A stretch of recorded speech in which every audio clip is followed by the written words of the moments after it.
Good afternoon, everybody. It's hot as can be out here, and today I'm going to show you how frustrated and screwed up a lawnmower can be. Chances are, if you've got one of these Husqvarnas, you've had an issue with the shifter. The plastic has already been knocked off.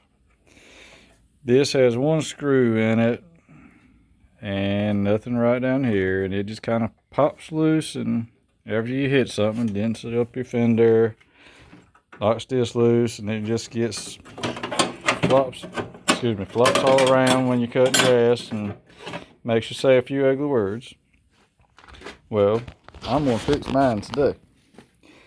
I have beat my fender back out straight with a rubber mallet. I have gotten this back straight. I have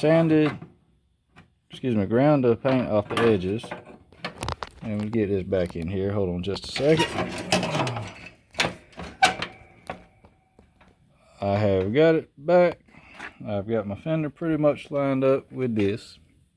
And I am going to weld mine back in place, so I will never have to worry about this coming loose again while I'm cutting grass and delaying me all that time I got to take to fix it. I won't have to worry about this one screw messing up and bending my fender anymore. But if I hit something, I'm going to really tear it up now.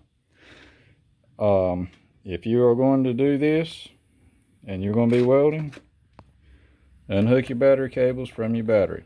Always unhook your battery cables if you're going to be welding on something, so your battery does not explode. If you got any input on this, feel free. I'm open for suggestions.